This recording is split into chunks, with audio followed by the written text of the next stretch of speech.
tubatangira muno kuhuliriza iraka lya Bunyoro okuruga kuno mu Diaspora.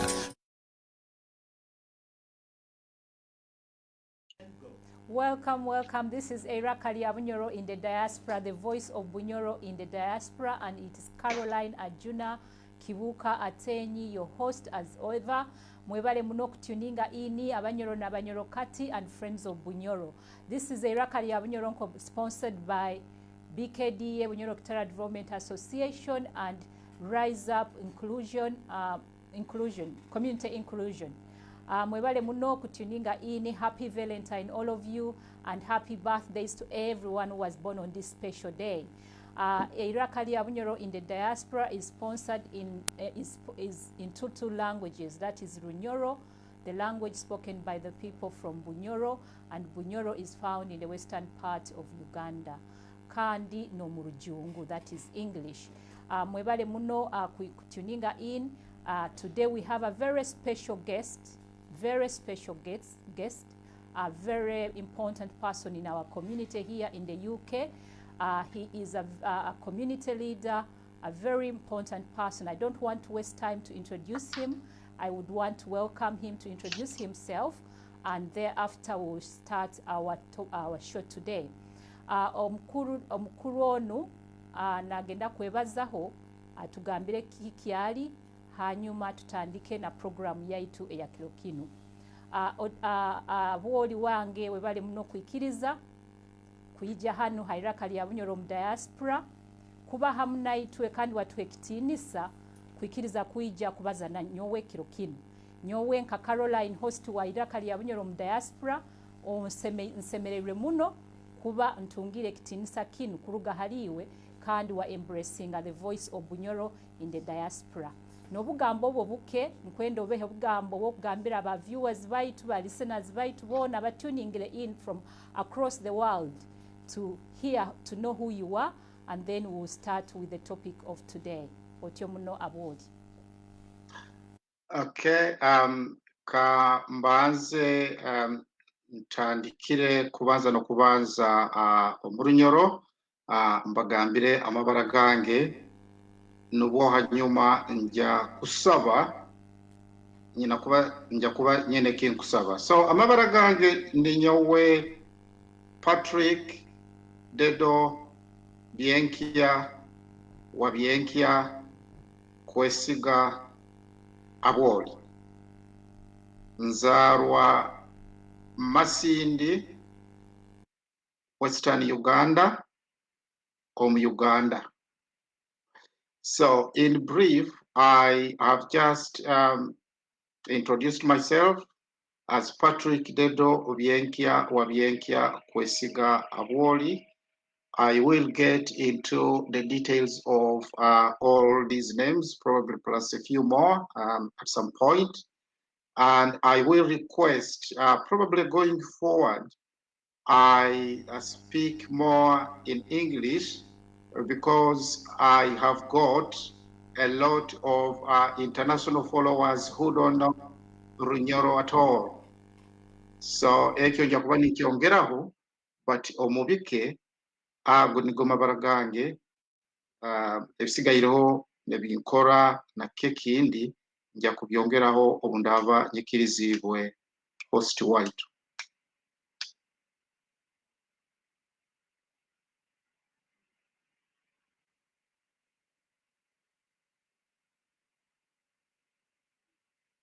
On the Voice of Show Media UK. Kandi topic yaitu ya kirokinu is developmental leadership traits and concepts. My story, and this is under the shared stories that we started last week. Abwooli naija kuba natugambira more about the shared stories, about his story, and he will tell us more about the leadership and traits and concepts in his story.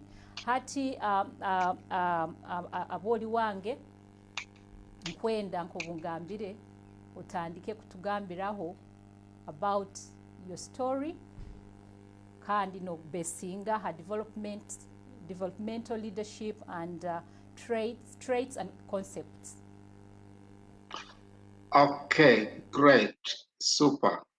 As I said, I will speak mostly in English, a language that is going to be understood by most people tuned in here. I'm aware I've got university students. I've got people, well, non-Bunyoro, non-Ugandans living across the whole world that are tuned in. They expressed interest. As I was coming in, I was receiving more text messages asking me to send them the login, the tuning details, which I've done. And therefore, it would be greatly unfair if I did not speak in the language that these people understand. Actually, I've got the children that I support that are children, young people that are listening to this message. Unfortunately, even my family are listening. I'm saying unfortunately because my children, by the nature of being born and bred here, speak very little of my original mother language, which is Bunyoro. Actually, with them, they are Black British, and therefore I would be unfair if I let all these people down. It's okay, So, it's okay, Mr. Dedo. You can speak in English. When we're opening the show, the show is in both languages. That is Bunyoro. Yeah. To use English at any time because we really want our viewers to understand what you're going to be talking to us about today. So please feel free. Okay, so as I said, Patrick Dedo Byekya or Byekya Kwesiga, I am the founding chair of an organization known as Our Roots. And Our Roots is a community interest company, a social enterprise that supports the community mainly in Birmingham, West Midlands, in the United Kingdom. And it also delivers psychological well-being services for the people in this area. I'm also the Chief Operating Officer of the Living Well Consortium. This is an organization that, again, delivers a range of psychotherapeutic programs across the region, and it embraces more than 50 organizations under it. So I was part of the establishment of that consortium, Living Well Consortium, and actually, when I joined it, it was at the verge of collapse, and it was operating on zero income. Now, when I came in summer, we started climbing to about 300K, 300,000 pounds a year. And now, as we talk, it is a 5 million turnover organization, and that is the Living Well Consortium. Now, before that, I started a service again as a social enterprise in an organization known as Health Exchange, which is also a community interest company, a social enterprise. It was not delivering mental health services, so I was employed to start a service that can earn an income and, of course, also contribute to the well-being, mental health, mental well-being of the community or the stakeholders that Health Exchange, that organization, again here in Birmingham. So zero income. And by the time I transitioned into the Living Well Consortium, I left it when it was able to earn for the organization 500K a year as a contribution. And of course, Our Roots itself is a 1.4 million pound, 1.5 million pound turnover organization.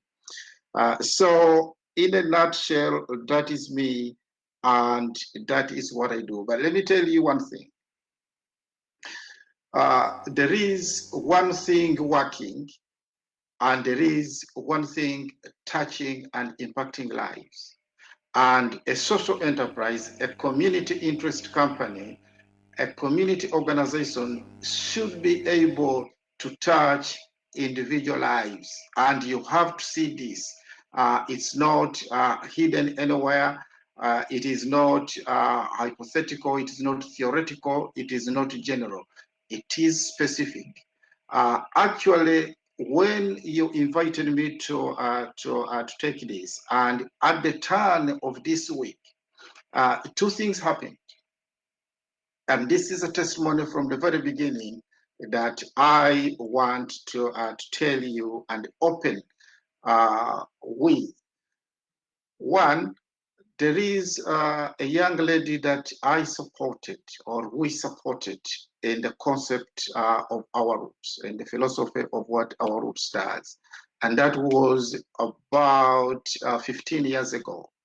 So I have been involved in this for more than 10 years as our roots. We supported this young lady when she was about 9 years when I first met her. But this week, she has started working for our roots as an executive assistant, earning more than 25K a year now. The issue is not money.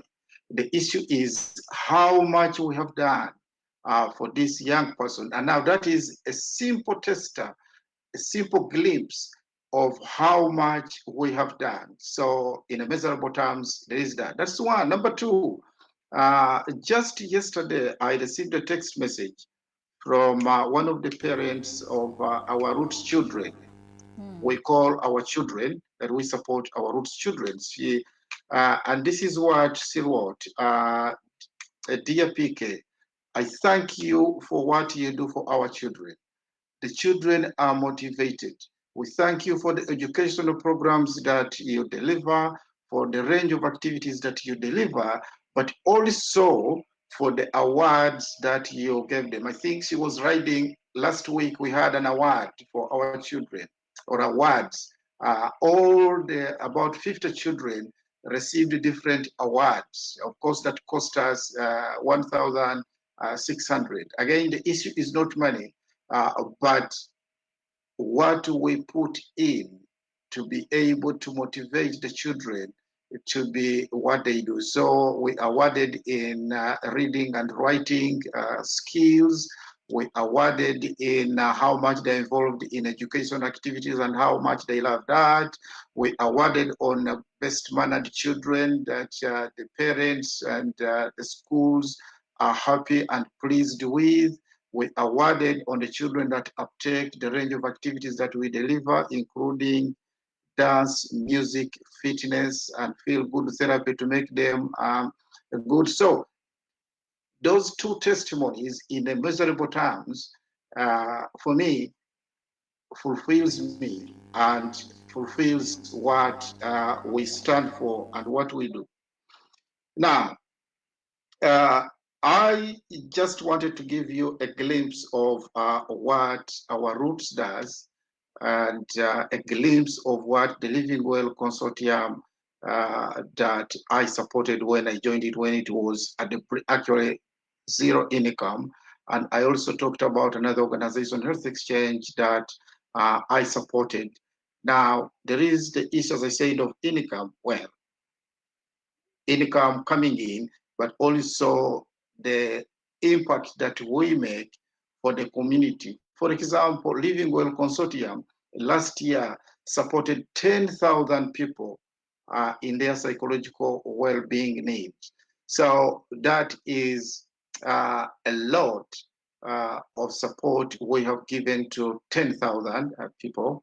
And our roots supported 4,500 individuals in their well-being, psychological well-being, and of course, children's support.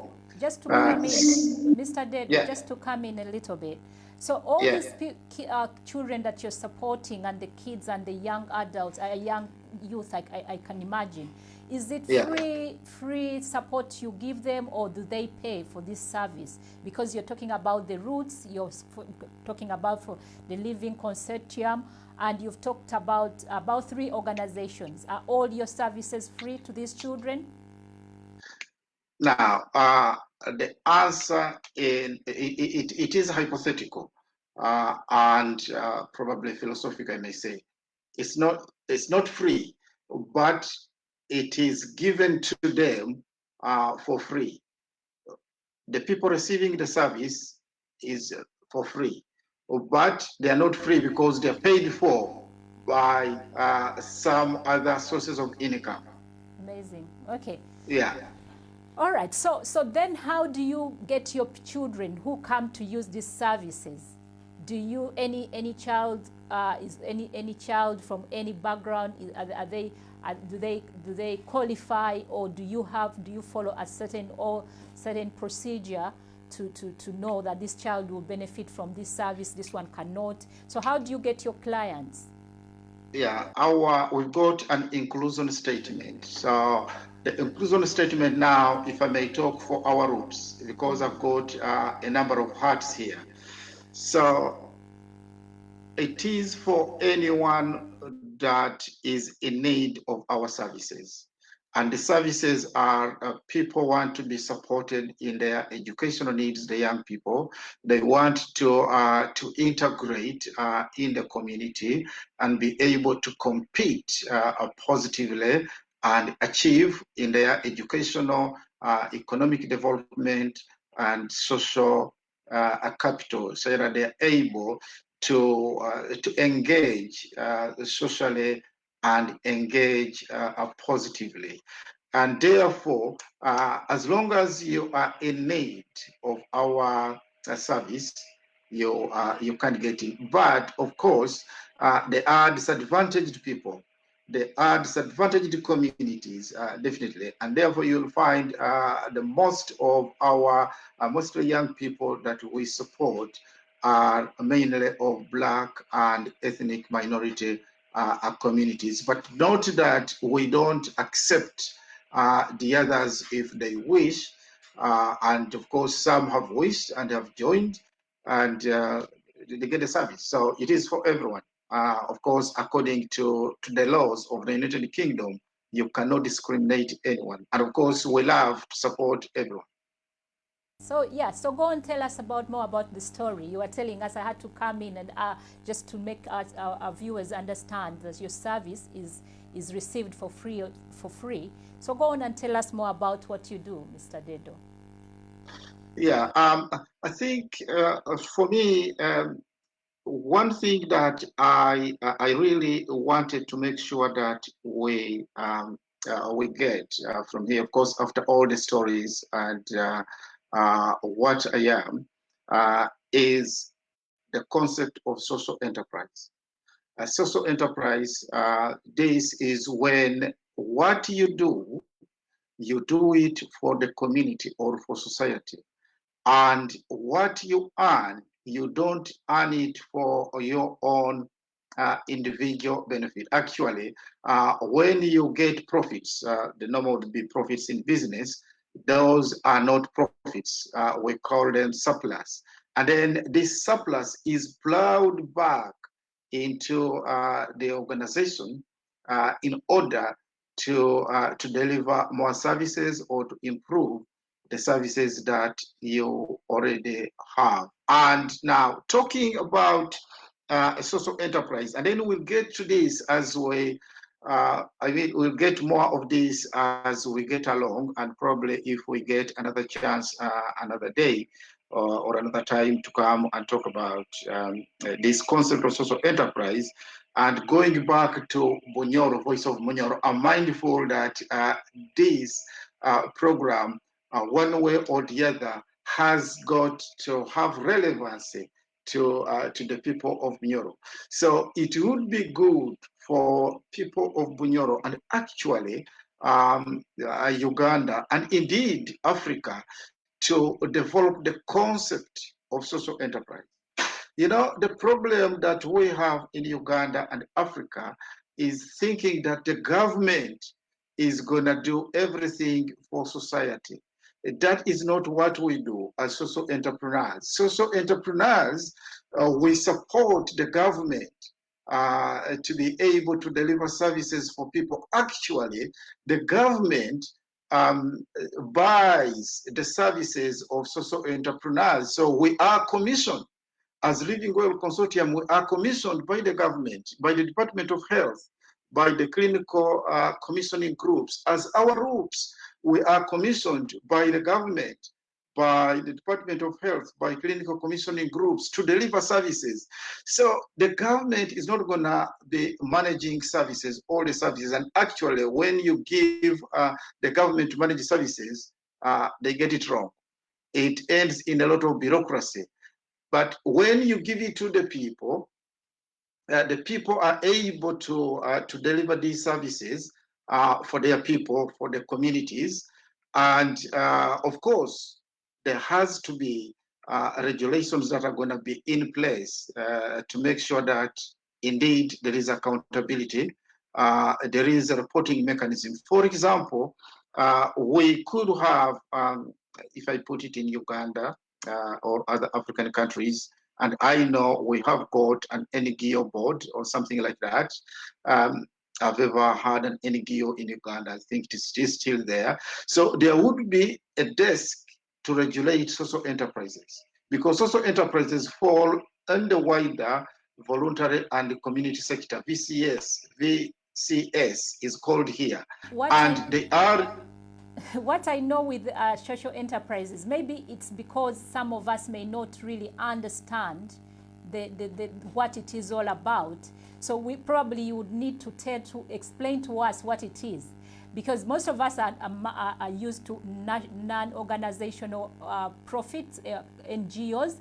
We do not know the social concept thing you're talking about. So it would be nice, as you explained it to us, to tell us what exactly it is. Yeah, correct. As I said, social enterprises or community interest companies fall in the wider bracket of voluntary and community organization, VCO, or voluntary and community sector, VCS. And the charities would fall in there. Of course, that includes it's part of the NGOs, but with social enterprises are slightly different from charities. And by the way, what is happening these days, charities are there with charitable objectives, and then you have a trading arm that would be a social enterprise. So you'd have, say for example, BKDA, the charity, and then have BKDA, social enterprise or community interest company, which is a trading arm for the charity. Whereas the charity has got a number of legislation and structures that govern it, and of course you don't technically or normally work and get a salary when you are the owners or a trustee of a charity. That's not traditionally what it's supposed to be. You would work for a social enterprise, for a community interest company, and earn a salary. But as I said, it has to be a salary. You don't get any profits unless they are, it's a bonus. Yeah. So all that you get is plowed back into the social enterprise, into the community interest company, to get more services for the organization, to improve the services that the organization currently delivers. And that's how a social enterprise works. Now, of course, we're not going to get all this in one day here.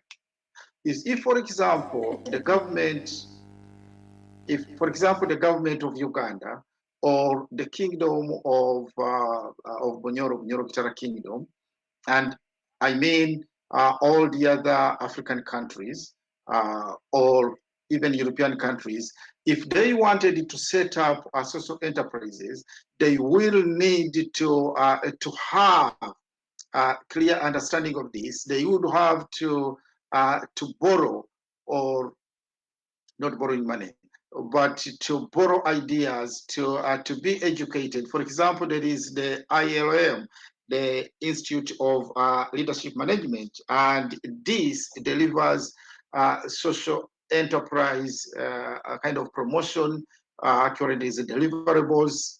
I've had training in it. I'm a qualified social entrepreneur in leadership training.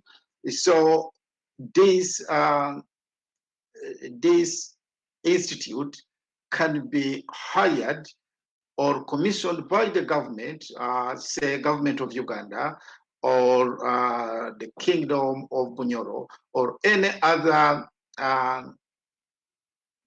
establishment in the country, anywhere, to set up or to improve social enterprises. I am aligned and associated and collaborating with a social enterprise organization known as ISE, and that is Initiative of Social Enterprise.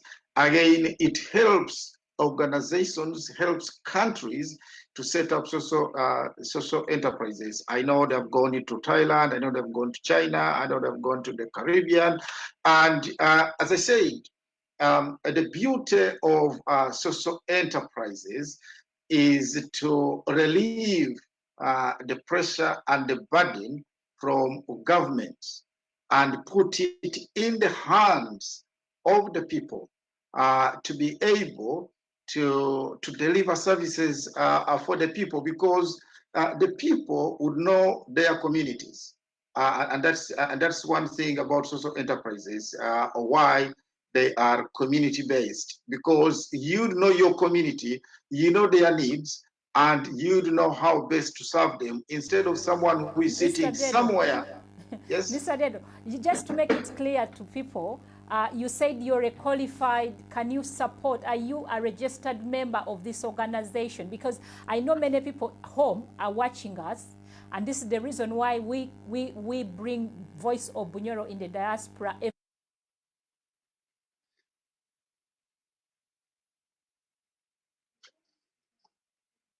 Want you to help them set up these social enterprise charities or companies, that you will be able to do it for them. Yes, I would point them to the right direction, if I may say.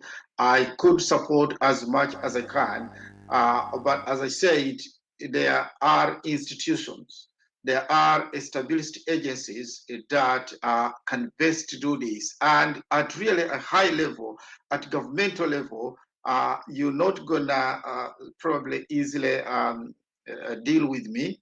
And you get everything that you want. You're gonna deal with evidence-based institutions, that have got faculties of social entrepreneurship, which I'm not. But what I can do at individual level now, or individuals wanting to set up social enterprises, of course, upon structures being developed by the government or their local institutions like the Kingdom, I would go and support, I would deliver talks, I would deliver workshops, we would mentor both or at all the kind of institutions I'm involved in, like our roots, we could support, like Living Well Consortium, we could support, like ISE, Institute of not Institute, Initiative of Social Enterprise, we could support.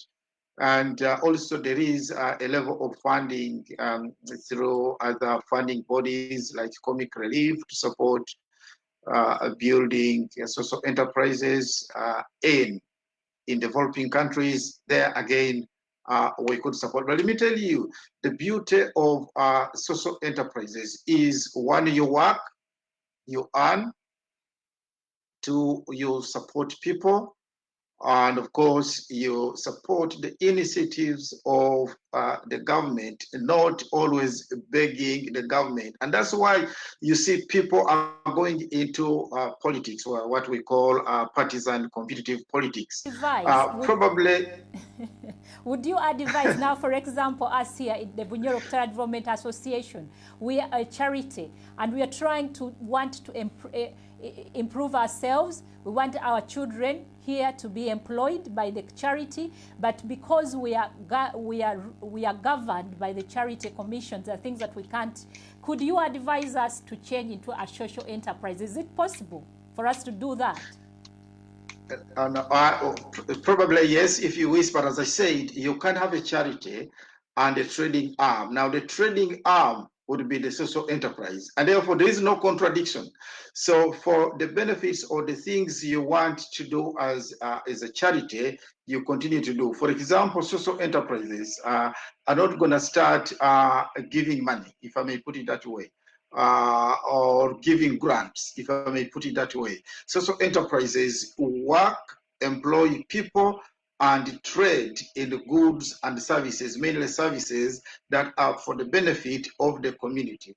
So there is no contradiction. You can have a trading arm of your charity that is a social. Power chair of Bunyoro Development is amazing chat, so we could probably come and get your services, and since you said you can help us establish these social enterprises. So yeah, go ahead and tell us more about the concept, because you said you really want people to understand what social enterprise social concepts are, if I get it right. Yeah, okay.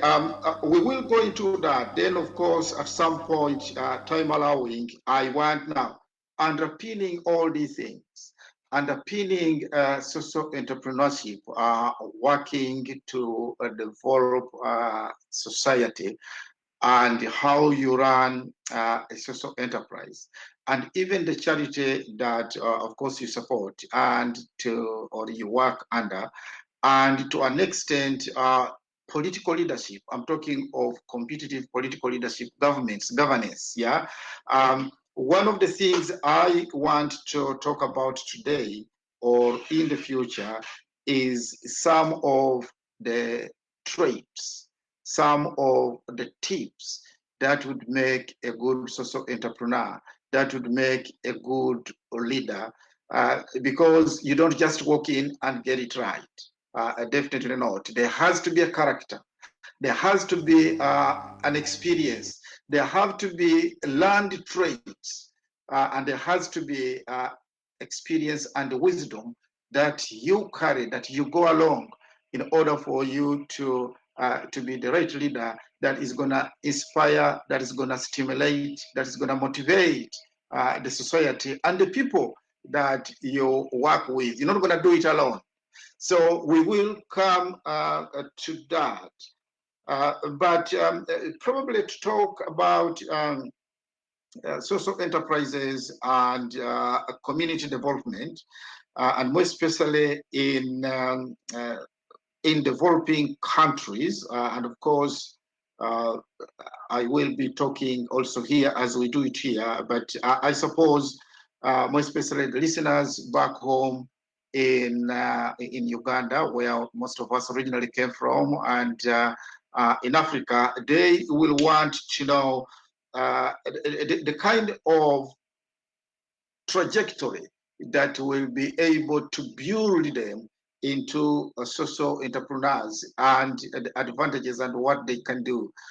So for example, I was thinking there are certain sectors that are doing very badly. So like health sector, to an extent, education sector, and more especially in Uganda. What's wrong with, or why wouldn't the government initiate social enterprises and hand these programs, these deliverables to the community themselves when they are supported? In other words, now the government is buying the services of social entrepreneurs so that social entrepreneurs deliver the right services in an accountable way, and who have got the heart for their communities and deliver directly to people, instead of having someone sitting miles away and overseeing a project that is on the Lake of Albert, Lisa from the Department of Health or well, Minister of Health sitting in Entebbe, if I may remember quite well. And by the time the real services, the money reaches the beneficiary, actually, it has already been dwindled in some kind of red tape and even siphoned. But if it is a social enterprise, they will make sure that the social entrepreneurs have received the money. Otherwise, they will not deliver the service because they have to be commissioned anyway. Do you think? Yeah? Do you think it comes from the problem of leadership if, for example, in Bunyoro? Because if I can see you're involved with the mayor of here, you're involved probably with the local community leaders, and maybe that's why you have been able to successfully do these enterprises here. Whereas back home, our leaders may not be doing exactly what the leaders are meant to be doing. So I want you to tell us about the leadership, because you're talking about leadership today. We can see in the pictures, some of the pictures that are going on the screen, you are involved with the mayors. Probably I can imagine even the MPs. I can imagine even the district leaders.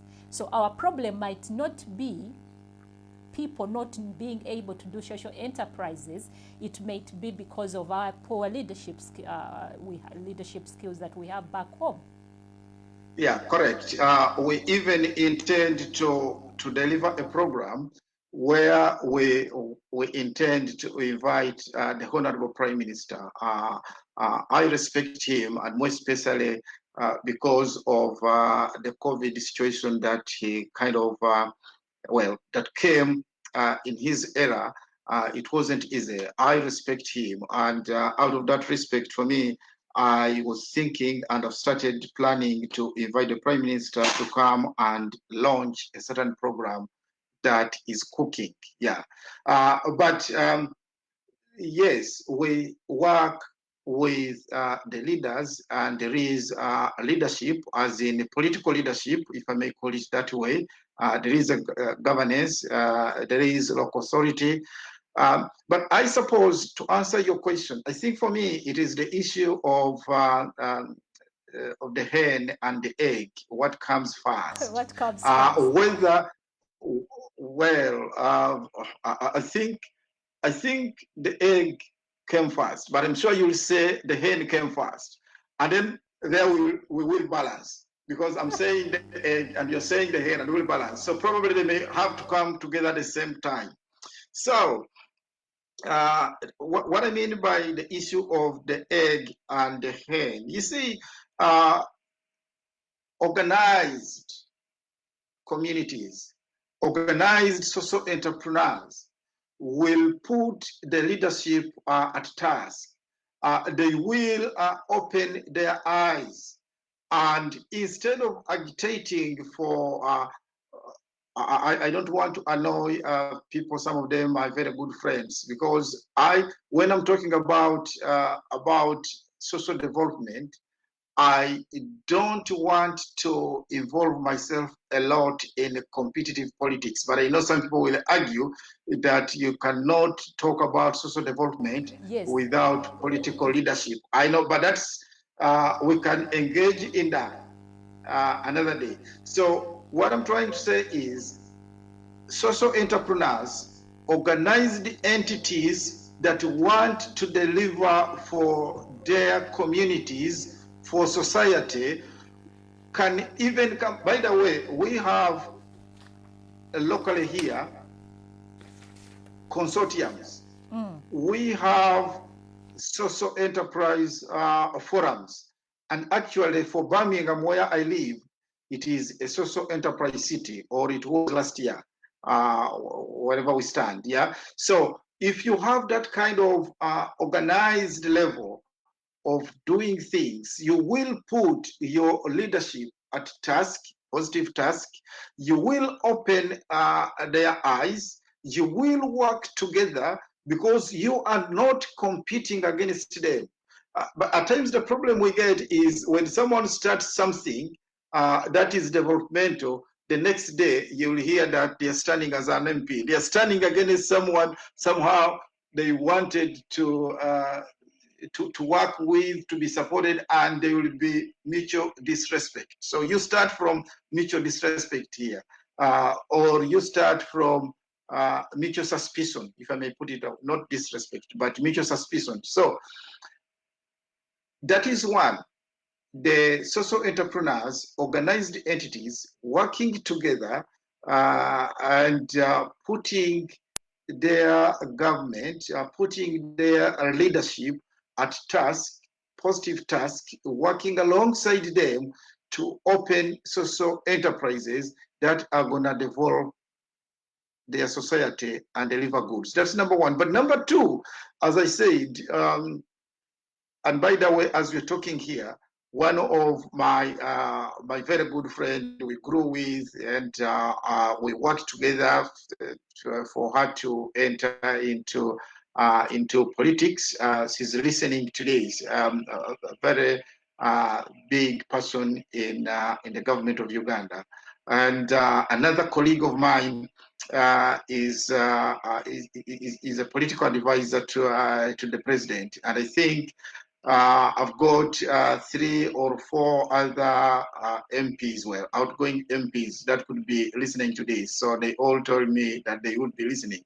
So what I'm trying to say now, the government, the leadership would start the social enterprise movement for purposes of developing communities.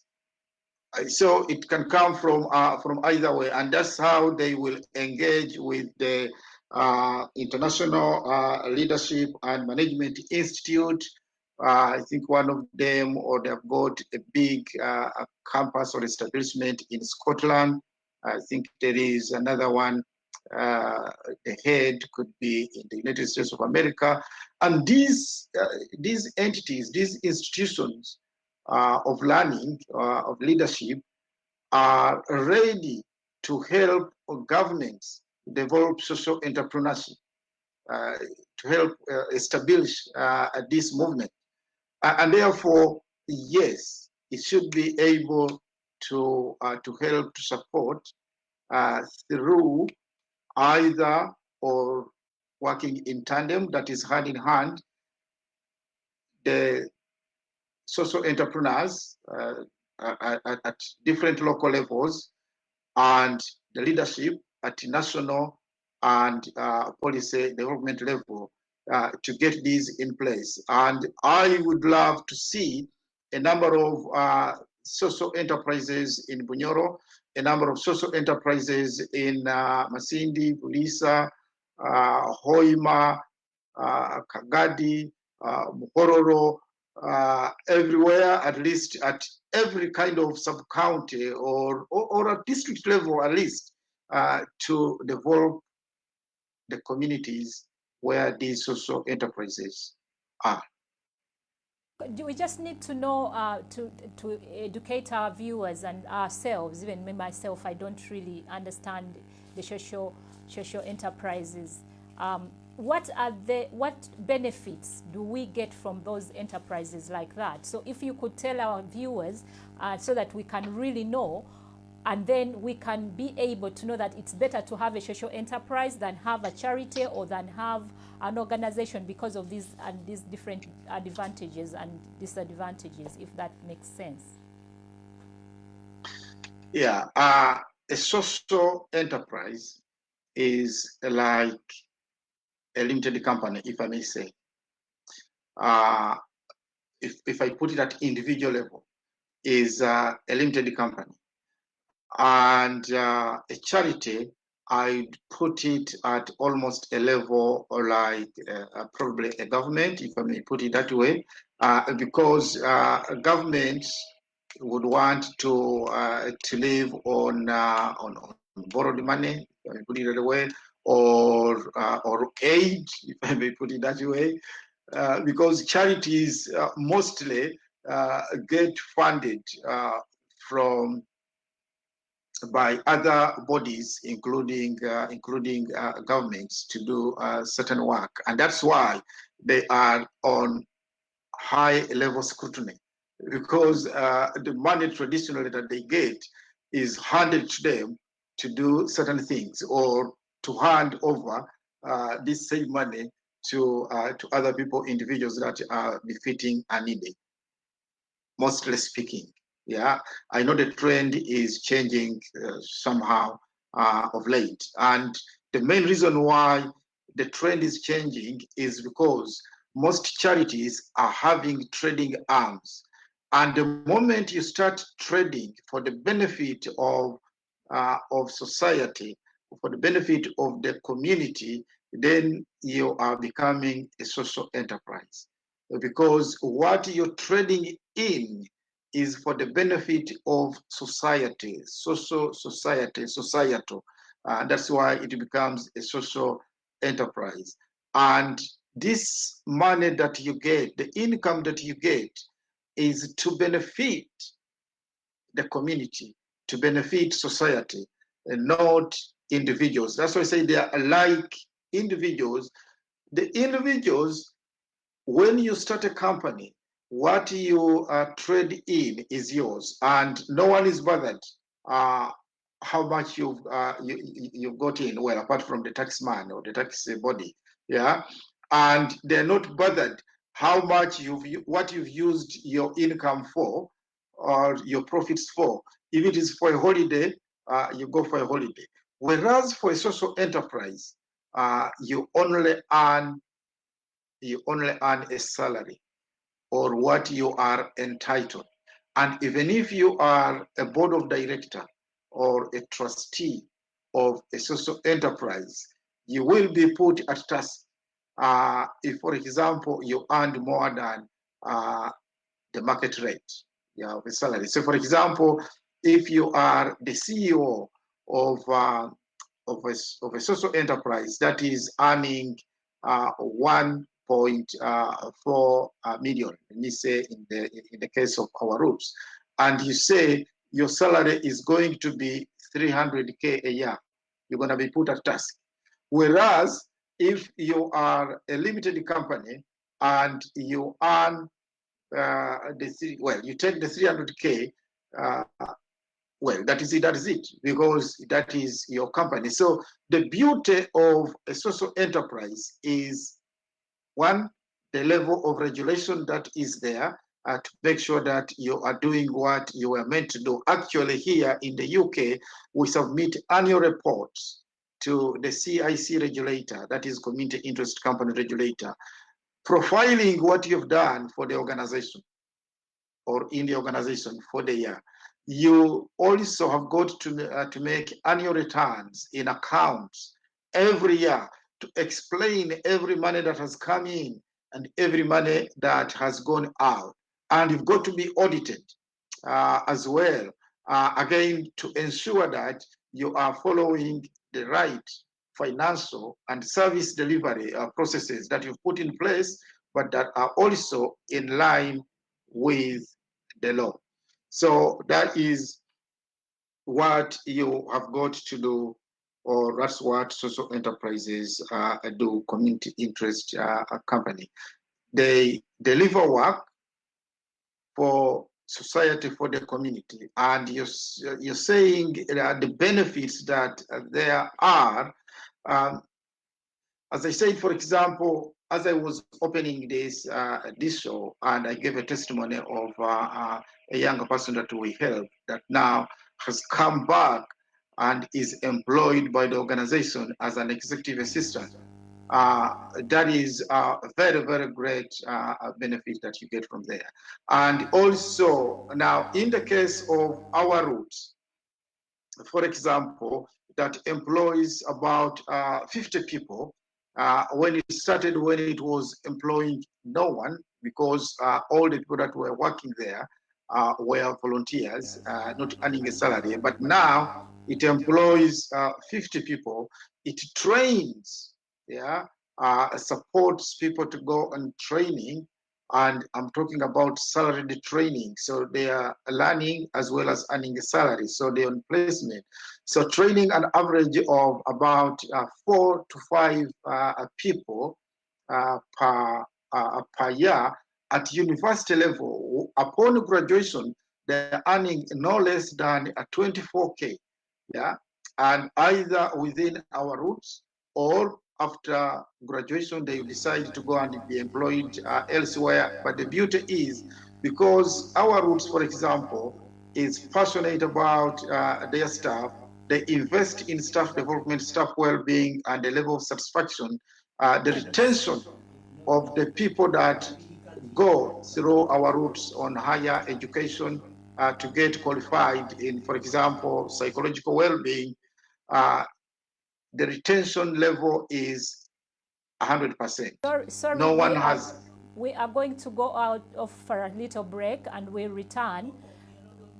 We are going to go a little bit for a short time, and we'll come back, and I will be able to ask a few questions from the chat, and then we'll see how it goes, because we have a few minutes. I know this is going to be a very long discussion. We haven't been able to cover everything that we could have covered in this topic today, because it's just 1 hour, and it's got leadership, it's got social enterprise concept, it's got so many things that we have to talk about. But just to say, we'll probably call you back again to explain to us each concept separately: leadership, developmental concepts, the traits, and everything. So just as before we get off, probably we have technical problems. We might not be able to go for a break and return, but just to say a few questions from our viewers who have come up today to watch you.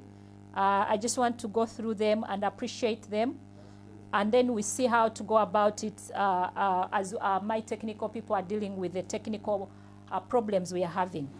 We're having Ateenyi Alice at Gonza, one of our people in BKDA, who will be very happy to know about the social enterprise next time when you return. And she says, thank you so much, they are watching, and thank you so much for educating them.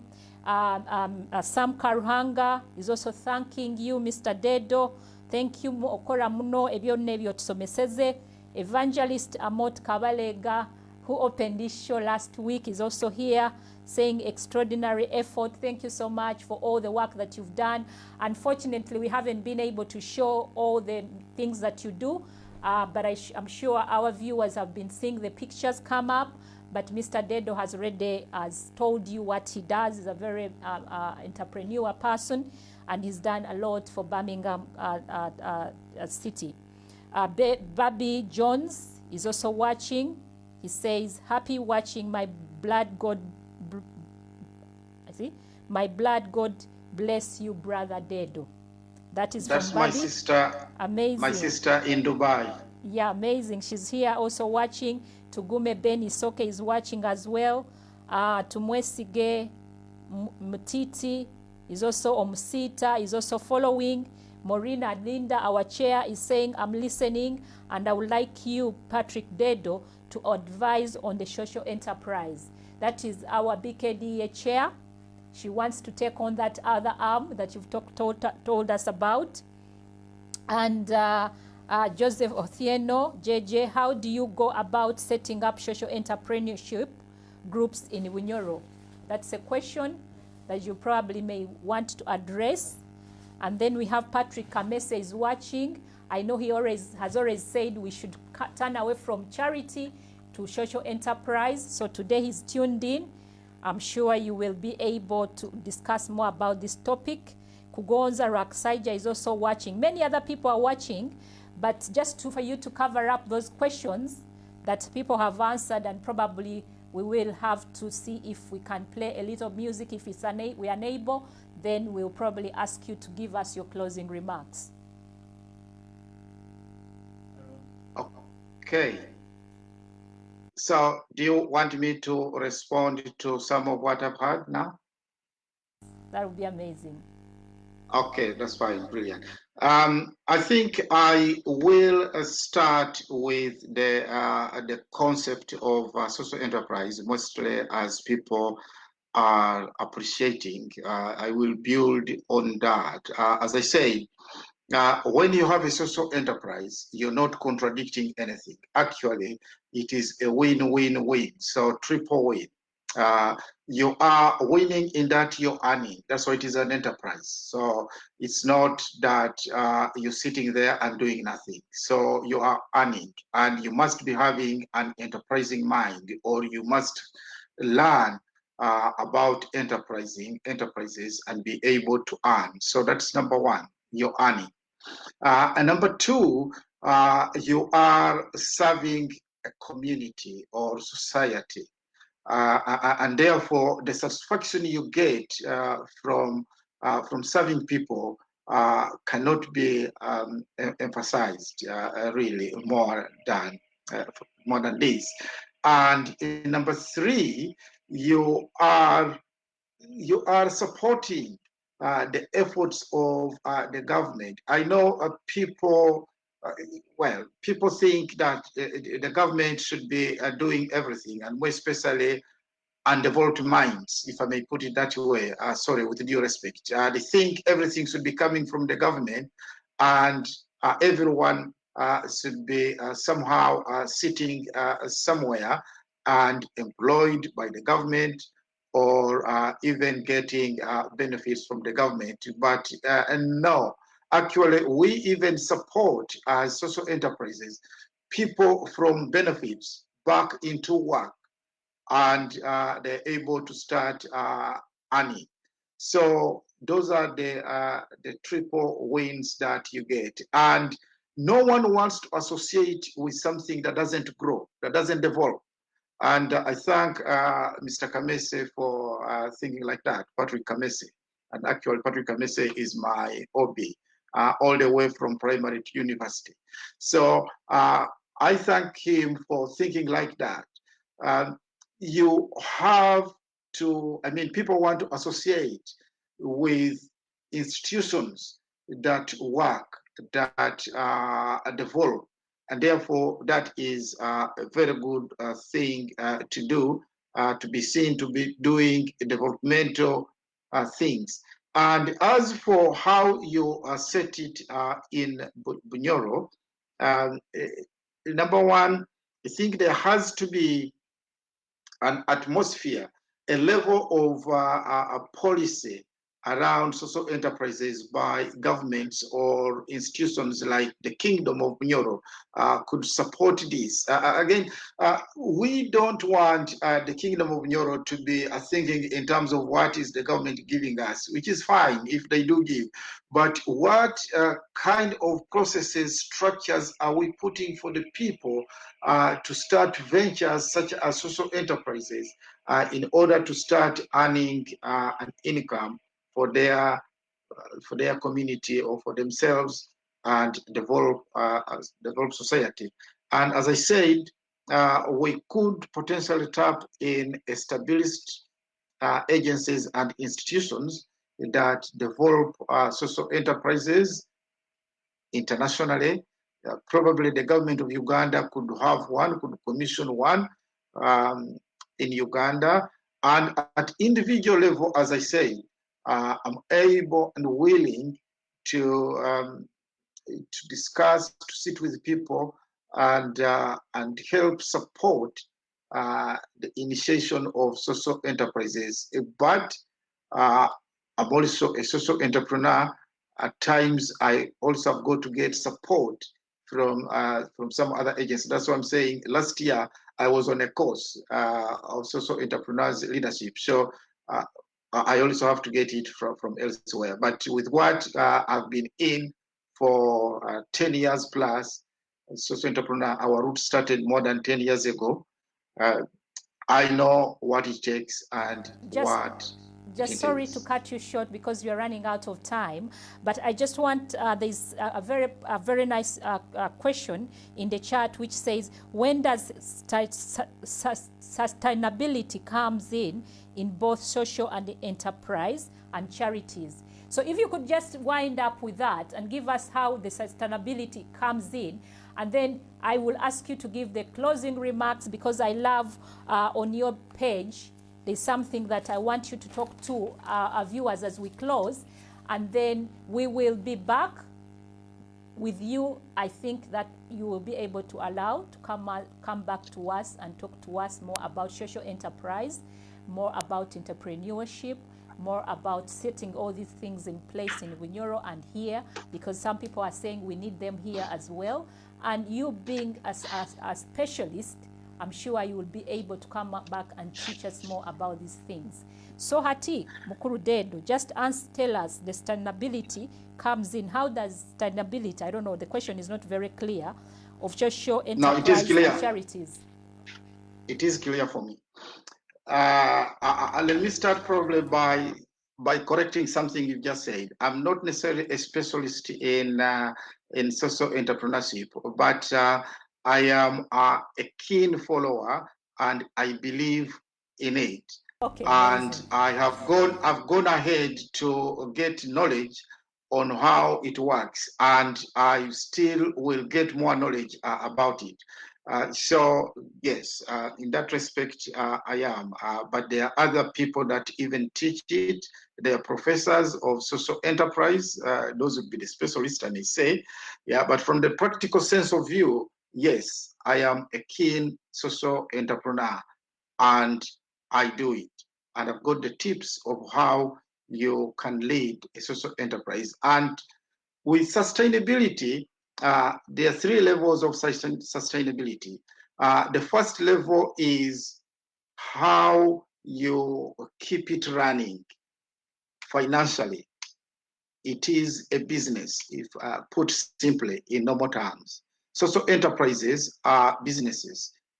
Enterprise is to do business, but they become social businesses because it is social enterprise or community interest company for that matter. But social enterprise, it could involve a lot of other things. Even some private companies could be social entrepreneurs if and only if their aim and objectives are to deliver for the good of society and have a level of social input back into society. They can also become social enterprises. But in a technical sense, then community interest companies are in a real sense the social enterprises, because even at setup, they are not set up as individual companies. They are set up as community interest companies. So they trade in goods, and they have got to continue studying the marketplace in order to get more businesses. And that is one of the tips that I had, and I will, we cannot go into the 10 tips I'd prepared for today, I have written 61 tips of a successful community leader, 61. They're going to be produced in a book that will come out. So on becoming a successful leader by Patrick Kwesiga. Those are 61 tips. I'd wanted to make them 100. So I'm looking for the 39. Yeah. Can I say, So, Mr. Dedo, before you publish the book, could you come on the Voice of Bunyoro in the Diaspora and go through them, because you had prepared them for us today, but unfortunately we have been caught up by time. So we will invite you back to specifically talk about those leadership. How many are they? 60, did you say? 61. 61. So you will come back and, so and tell us about those trades. But before we need to close up, I'm sorry to rush you around, and I'm sorry we have not been able to play your best music, Ekirare, and of course your song that you have made for your family. But since you're returning, because you're a man of all trades, you do music, you're an entrepreneur, you have all these brains that move around in you. I don't know how you manage. But next time when you come back, we'll make sure we play the song for your family that you composed for your family, and we'll play the Ekilare, because we want people to know your legacy, and we'll play those songs the next time we return. So I loved the last word on your website, on the Roots Counseling and Mental Well-being page. And you said your last word. I won't say your last word. I want you to tell us your last word on this show today. And when we return next time, we'll continue with those leadership traits that you want us to know to become good leaders? Yeah, probably my last word would be, and this is about me because it was my life. I believe that everything has to be done and can be done as long as you put your heart in it and have the moment. So every moment will require a different kind of style. And if you're working with people, young people, which I do, children, young people, you'd see me laughing and behaving like a young person. So much so that at one time I was astounded where a young child of 2 years prayed for me. And the parents told me, we're here praying, and so this child was muttering something. We asked, who are you talking about? Who are you praying for? But the name wasn't coming out. Then they started giving the answers. Is it this? Is this? And then they said, is it Uncle Patrick? Then he said, yes. So what I'm trying to say, be in the moment. That's number one. And number two, to do serious things, some people think you have to be too serious. You have to be in a suit.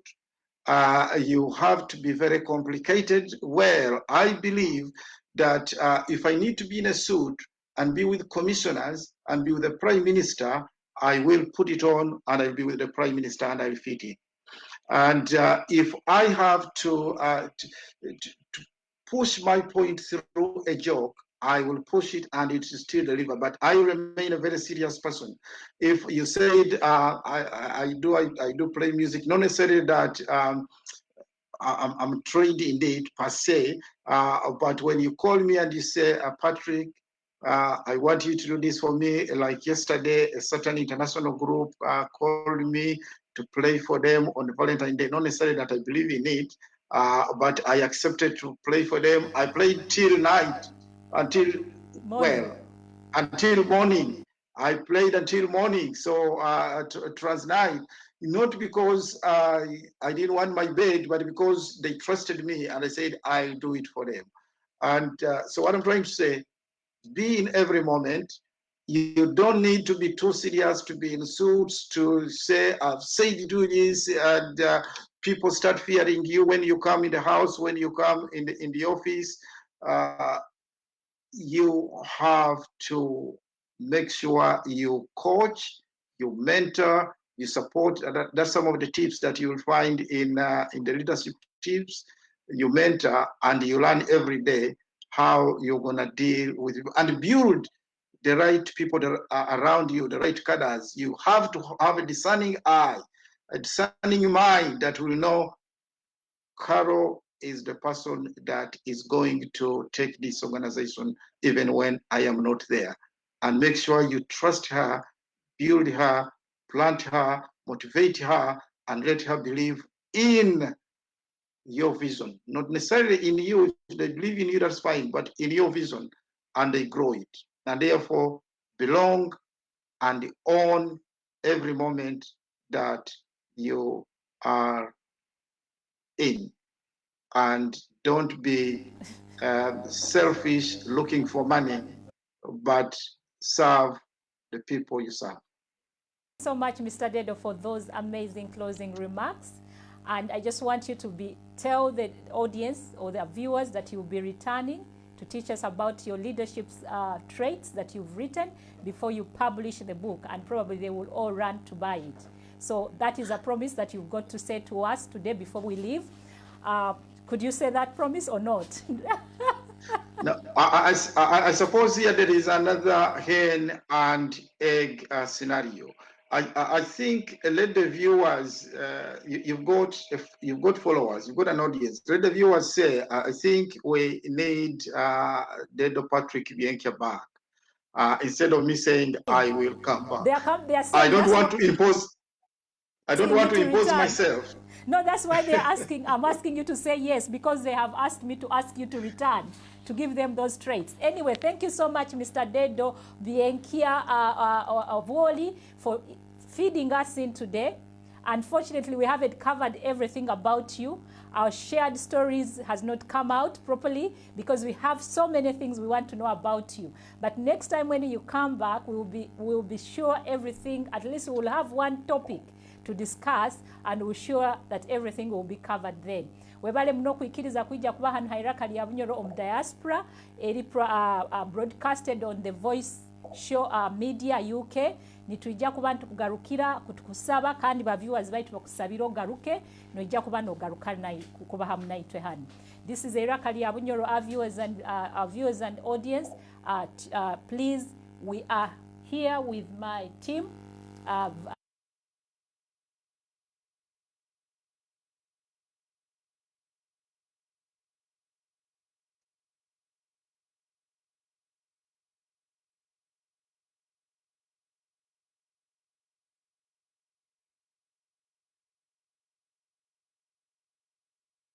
Happy Valentine to everyone, and I wish everyone who was born on this day a very special birthday.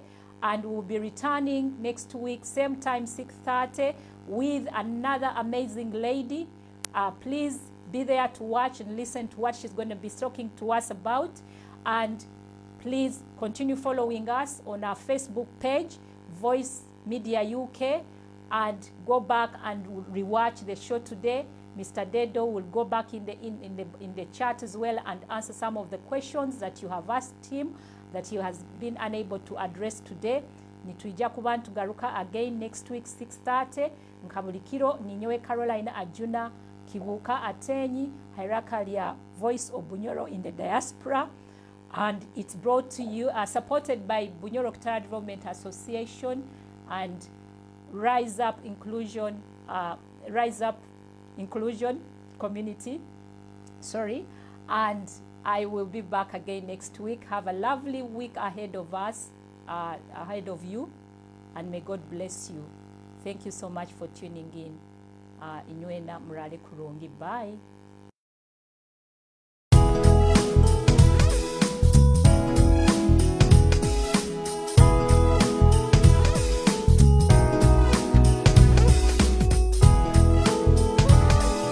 Mwebale muno kuhuliriza eiraka lya Bunyoro kuruga mu Diaspora. Until next time, mwikale kurungi.